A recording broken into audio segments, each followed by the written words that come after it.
कर्मण्येवाधिकारस्ते मा फलेषु कदाचन मा कर्मफलहेतुर्भूः मा ते संगोऽस्त्वविकर्मणि।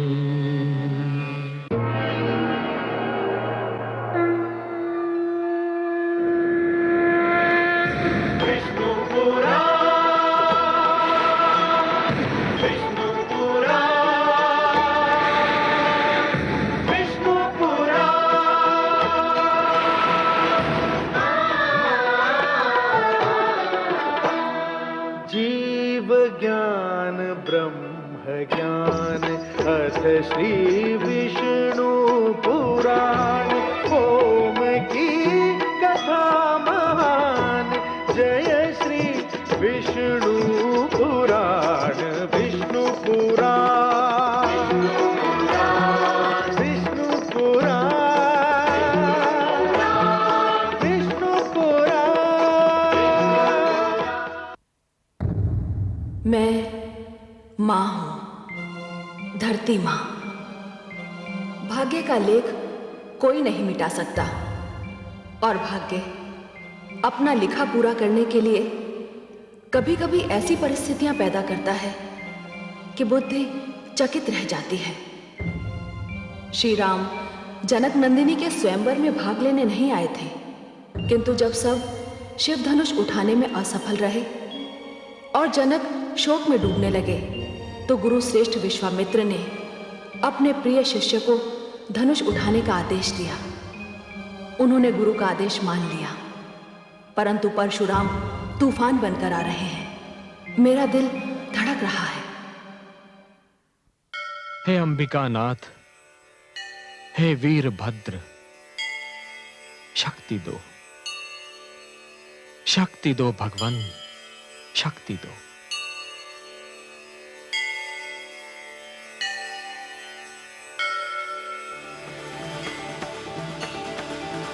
ओम नमः पार्वती पतये हर हर महादेव।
ऐसी विचित्र ध्वनि है जिसने धरती आकाश सबको हिला दिया है।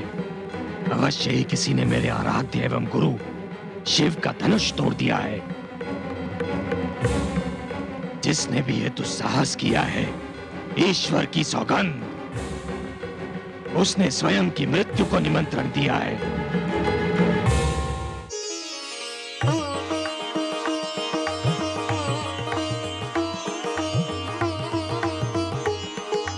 हे देवाधिदेव, आपको कोटि कोटि धन्यवाद। आपके इस दिव्य धनुष को उठाने का महान कार्य आपके आशीष के बिना असंभव था महादेव। मैं नतमस्तक हूं। हे गौरी माता, आपने सत्य ही कहा था। जिसका जिस पर सत्य स्नेह होता है उससे वो मिलता ही है।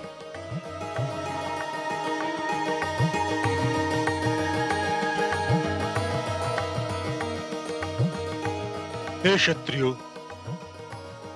जिस प्रकार अंधकार में मनुष्य को कुछ नहीं सूझता और वो ठोकर खा जाता है, मैं भी अपने दुख में ऐसे ही डूबा हुआ था और मेरे मुख से वो सब अपशब्द निकल गए जो अनुचित और शिष्टाचार के प्रतिकूल थे।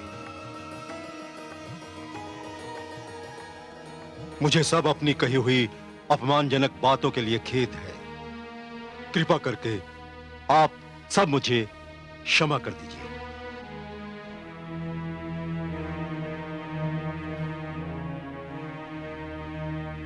अब अपने पिता के वचन का पालन करो जनक नंदिनी। श्री राम ने स्वयंवर में स्वयं को तुम्हारे पति होने के योग्य सिद्ध कर दिया। जाओ, उनके गले में वरमाला पहनाओ। दीदी चलो।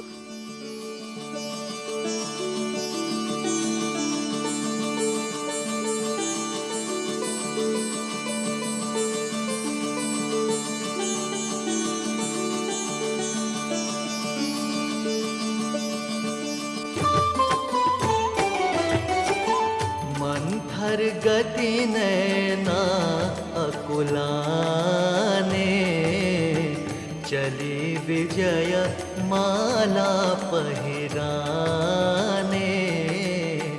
लजवंती सिय रूप निराला, रघुवर कंठ डारि दई माला। रघुवर कंठ डारि दई माला। रूप निहारत मिथिला वासी, राम सिया जोड़ी सुख राशि। हर्षत देवनि रखिए जोड़ी, जुगत रूप महिमा नहीं थोड़ी। जुगत रूप महिमा नहीं थोड़ी।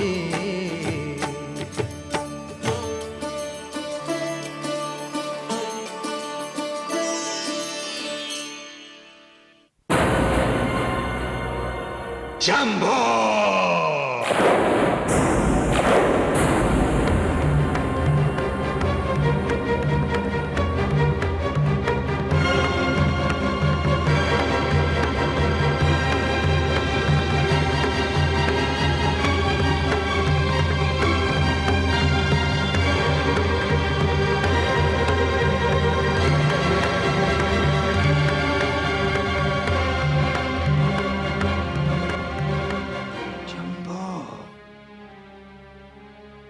कौन है ये दुस्साहसी?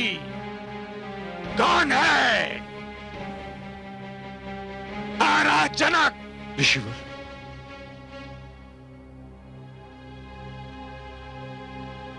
हे प्रभु, हे ऋषिवर, हे परशुराम, क्षमा क्षमा। मैंने भगवान शिव के समक्ष ये प्रतिज्ञा ली थी कि जो भी इस शिव धनुष को उठाकर इस पर प्रत्यंचा चढ़ाएगा, मैं उसी से अपनी पुत्री सीता का विवाह करूंगा। तुम्हारी प्रतिज्ञा का संबंध इस धनुष को उठाने एवं उस पर प्रत्यंचा चढ़ाने से था, इसे तोड़ने से नहीं। जिसने भी यह अपराध किया है वो मेरे सामने आए।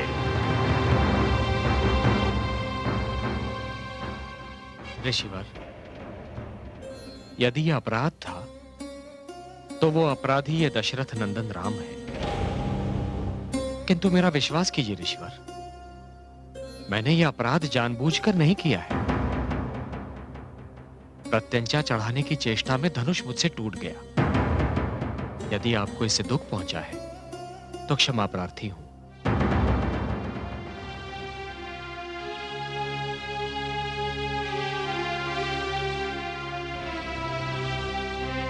हे मुनिवर, जबकि ये कोई अपराध नहीं है, फिर भी मेरे भ्राताश्री की विनम्रता देखिए कि उन्होंने आपसे क्षमा मांग ली। बालक, ये बातें तेरी समझ में नहीं आएंगी। मैं इसे अक्षम्य मानता हूँ। तब तो इसे कोई शिव का दास ही तोड़ सकता है मुनिवर। लक्ष्मण, यदि कोई दास अपने स्वामी की अवहेलना करे तो उसे भी क्षमा नहीं किया जा सकता। शिव धनुष को तोड़ना एक ऐसा अपराध है जिसका न्याय केवल दंड है। क्षमा करें मुनिवर, क्षमा करें। हम भाइयों ने खेल खेल में न जाने कितने धनुष तोड़े, उसका तो आज तक किसी को बुरा नहीं लगा। इस धनुष में ऐसी क्या विशेषता है जो आप इतना क्रोधित हो रहे हैं? मिथिलेश के भंडार में न जाने कब से ये यूं ही पड़ा हुआ था। क्या हुआ जो प्रत्यंचा चढ़ाने से टूट गया? मेरे मुंह मत लग बालक, तू अपनी सीमा को लांघ रहा है। कहीं ऐसा न हो कि मेरा क्रोध भी अपनी सीमा को लांघ जाए। क्रोध? क्रोध हम राजपुत्रों को सुहाता है मुनिवर। आप जैसे महान ब्राह्मण को शांत रहना ही शोभा देता है। मुंह संभाल कर बात कर बालक। अच्छा, जब आपको इस धनुष का टूटना इतना ही दुखदाई ठहरा है तो आप इसे जोड़ क्यों नहीं देते? बस बस बालक, सहने की भी सीमा होती है। तू कदाचित मेरे अतीत से अनभिज्ञ है। अनभिज्ञ नहीं हूं मुनिवर, इसीलिए तो आपसे कह रहा हूं कि जब आपके पिता के तप से आपकी माता का कटा हुआ सिर जुड़ सकता है तो आपके पराक्रम से यह धनुष भी जुड़ सकता है। उद्दंड! क्षमा रे शिवा, क्षमा। मेरे अनुज को क्षमा कर दीजिए। लाड़ प्यार से बिगड़े हुए इस राजकिशोर को तो मैं क्षमा कर सकता हूं, किंतु तुम्हें नहीं कर सकता। तुमने मेरे आराध्य शिव का धनुष तोड़ने का जघन्य अपराध किया है। मैंने इस धरती पर 21 बार क्षत्रियों का विनाश किया है, किंतु लगता है कि अब भी मेरा संकल्प पूर्ण नहीं हुआ। आज मेरे हाथों एक और क्षत्रिय मारा जाएगा।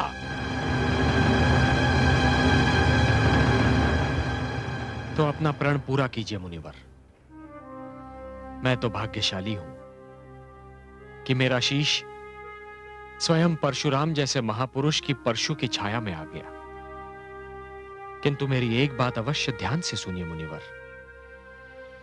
जिस प्रकार वाटिका के एक विषैले पौधे को नष्ट करने के लिए समस्त वाटिका को उजाड़ देना अनुचित है, उसी प्रकार एक अपराधी को दंडित करने के लिए उसकी समस्त पीढ़ियों को दंडित करना अनुचित है। मुनिवर, आपने एक क्षत्रिय से क्रोधित होकर उसकी समस्त पीढ़ियों का वध कर दिया। आप तो क्षत्रियों के अहंकार को नष्ट करना चाहते थे मुनिवर, किंतु आप स्वयं अपने ही अहंकार के बंदी हो गए। अब एक शब्द भी अपने मुंह से मत निकालना।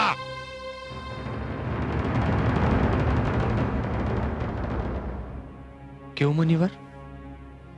इसलिए कि मेरे शब्दों में आपके परशु से भी अधिक धार है। कोई अतीत के बोझ को लेकर आजीवन जी नहीं सकता मुनिवर। आप अपने अतीत के अहंकार को वर्तमान में ले आएंगे, वर्तमान से भविष्य में ले जाएंगे तो थक जाएंगे। मुनिवर, मेरी आंखों में देखकर बताइए, कौन सा आक्रोश आप हम पर निकाल रहे हैं?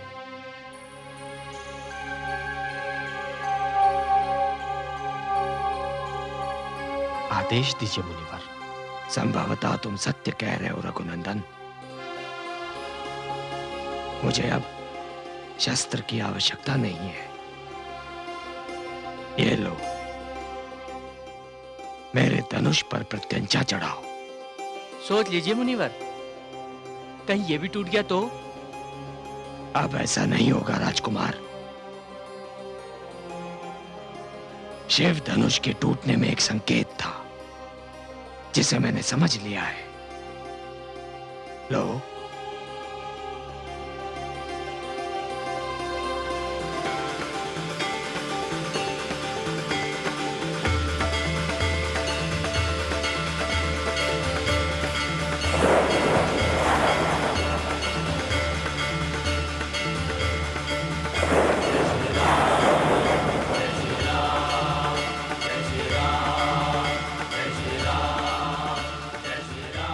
प्रभु,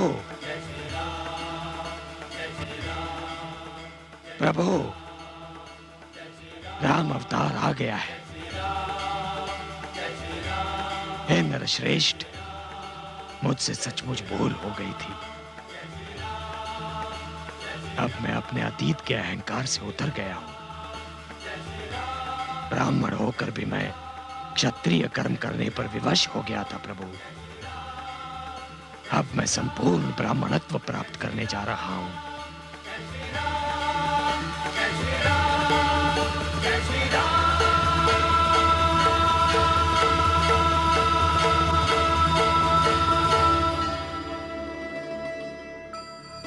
आओ पुत्री।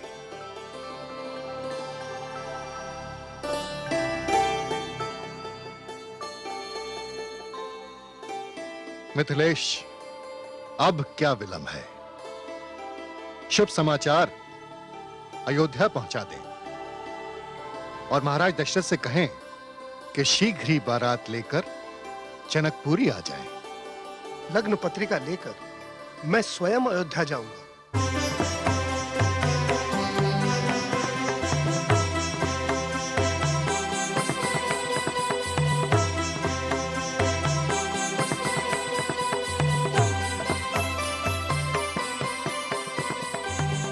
महाराज की जय हो।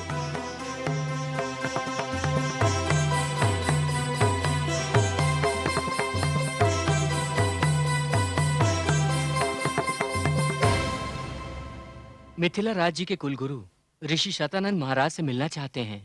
उन्हें सादर यहाँ लेकर आओ। उनका स्वागत हम स्वयं करेंगे। जी महाराज।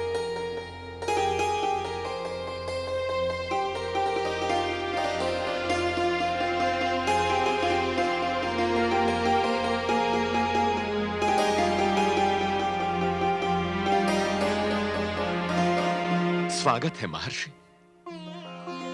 यशस्वी भव। आपने यहां आकर इस सभा की शोभा बढ़ा दी। अयोध्या में जिस प्रकार ऋषिगण का सत्कार किया जाता है, वह समस्त संसार के लिए अनुकरण योग्य है। पधारिए महर्षि।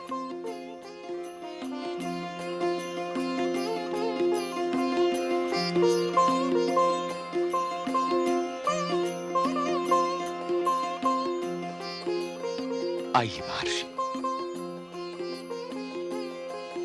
नहीं नहीं अहिल्या पुत्र, तुम्हारा स्थान मेरे चरणों में नहीं, मेरे हृदय में है।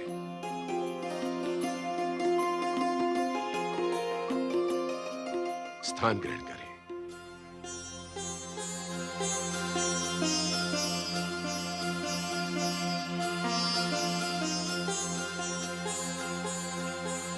विराजिए ऋषिवर।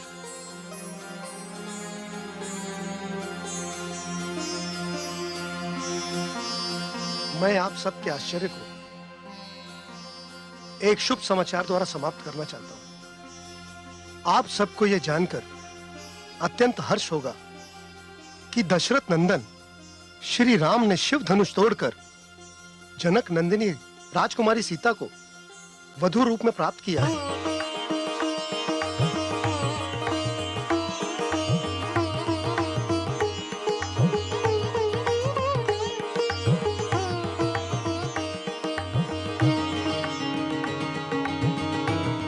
मिथिलेश का यह पत्र आपको स्वयं सब कुछ समझा देगा। आप पत्र लाए हैं तो मैं ये पत्र भी आपकी शुभवाणी में ही सुनना चाहूंगा। कृपया पढ़कर सुना दें। अयोध्या नरेश की सेवा में मिथिला नरेश का सादर प्रणाम। महाराज, अयोध्या और मिथिला के बीच गंगा माता अब तक सीमा रेखा का कार्य कर रही थी, परंतु अब माता ने दोनों को एक करने का निर्णय ले लिया है। अयोध्या और मिथिला सदा से एक दूसरे के मित्र हैं, परंतु आपके सुपुत्र श्री राम और मेरी सुपुत्री अब इस मित्रता को संसार के सबसे सुंदर नाते में बदलने जा रहे हैं।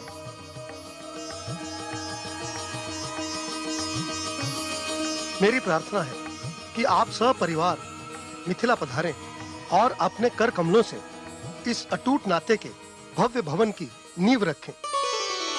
मैं और मेरा परिवार राह में नयन बिछाए आप सबकी राह देख रहा है। मिथिलेश को उनके इस पत्र के लिए बहुत बहुत धन्यवाद। किंतु राम तो ऋषि विश्वामित्र के आश्रम में थे। वो जनकपुरी कब और कैसे पहुंच गए? उन्हें ऋषिवर स्वयं जनकपुरी लेकर आए थे। ऋषिवर हमसे पुत्र मांग ले गए थे, किंतु अब आप पुत्र को एक पुत्र वधु सहित लौटा रहे हैं। मैं मिथिलेश का बहुत आभारी हूं।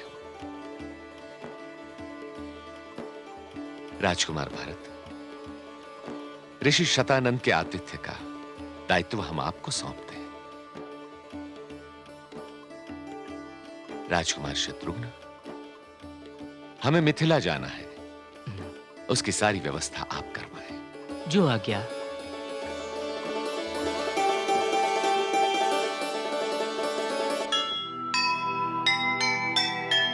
सिया राम के मेल से बने सभी के काज, जनकपुरी से आ गई सुखद सूचना।